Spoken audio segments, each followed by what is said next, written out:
loosen these two bolts off the adjuster arms. They're a T45.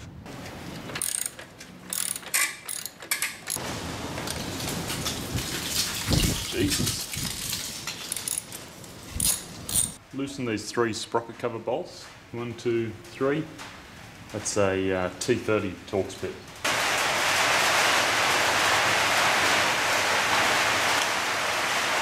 Just put that aside with all the screws in it. Now the reason we're doing it this way around is so we can use the rear brake to lock the rear wheel to give us that little bit extra resistance when it comes to undoing the nut.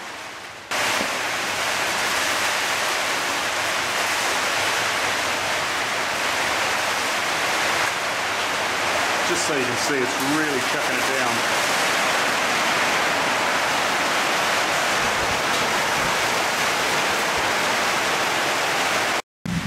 Alright, there's lots of different ways for removing a chain. This is the way we're doing today, with some big bolt cutters.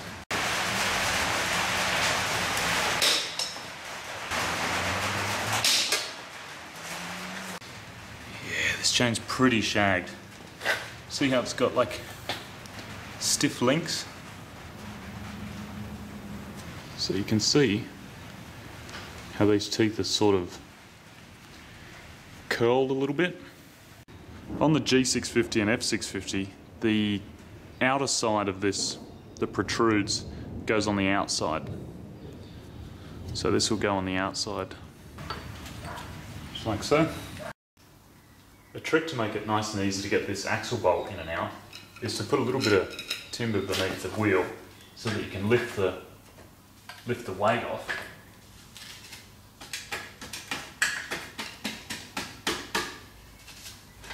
Which also will make it crazy easy for getting it back in.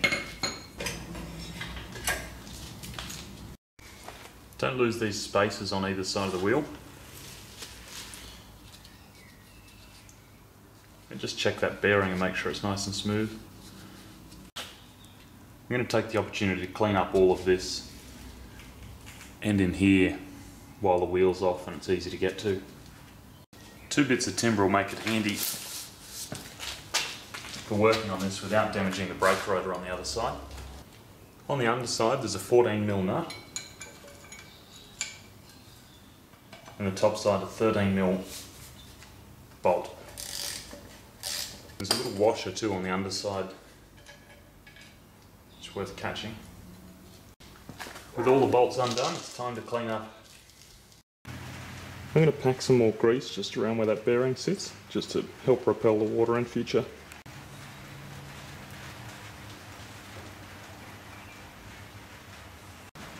Now the wheel and rim are all sparkling clean, we can put it all back together.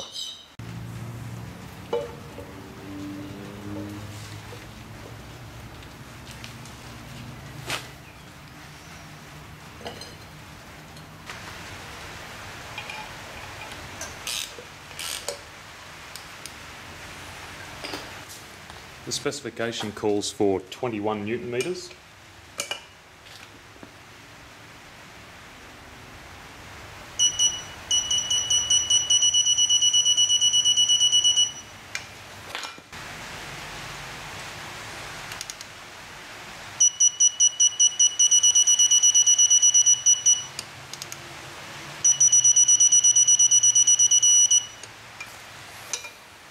The bits that catch you out here is the brake caliper assembly. Keep an eye on that ABS wheel speed sensor and also the actual brake pads. Making sure not to lose that bearing spacer in there.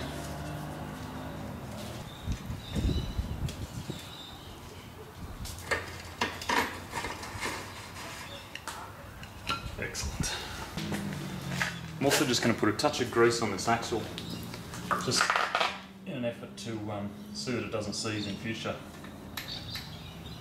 It's probably not strictly necessary, but look, it stops rust.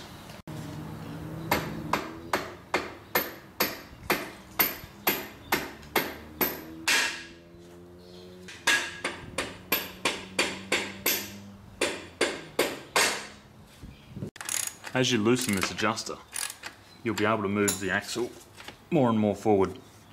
Again, be careful not to push it off the stand. Once you've got it a fair way forward on both sides, just loosely do up this axle nut to keep it in place.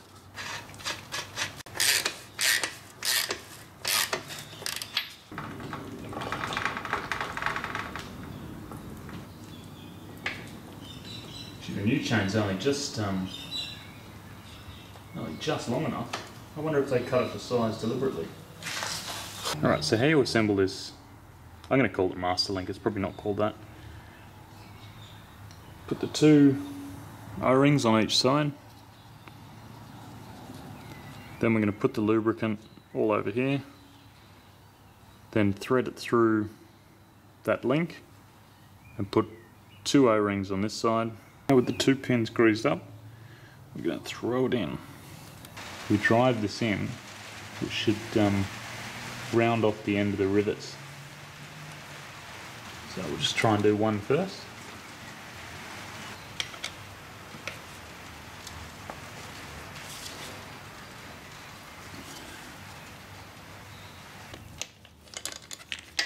Okay, so let's see if you can see that. Okay, they say when it's done properly it should be about 5.8 millimeters. So it's still about 5, so we've got a fair way to go. Okay, we're going to give it hell this time.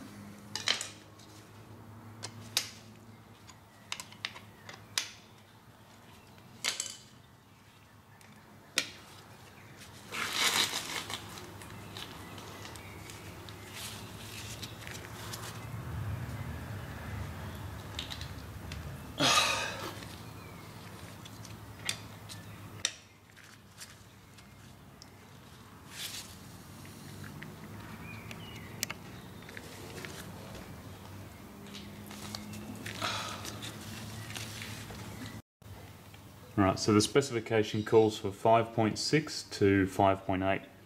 So that's one that's been done, and that's one that's yet to be done.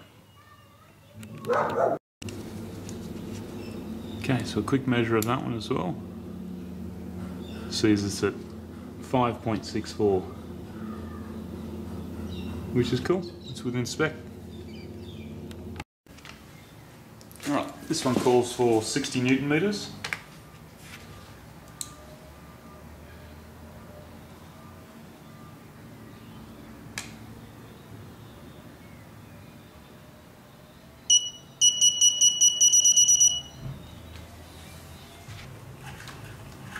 The Sertão calls for 40 to 50 mil of chain deflection, so we'll see how close we can get. At the moment we've got about 67, 70 mil of chain slack, so we need to adjust the adjuster to bring that back into spec.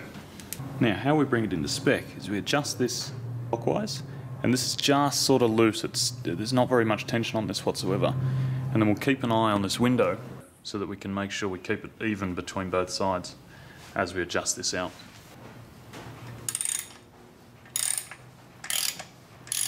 So you can see the axle's coming backwards as we do this.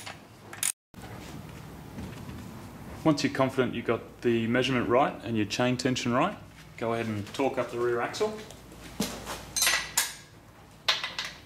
On this model it calls for 100 Newton meters. Now that the axle nut's done up, just nip up these adjusters so they're not loose.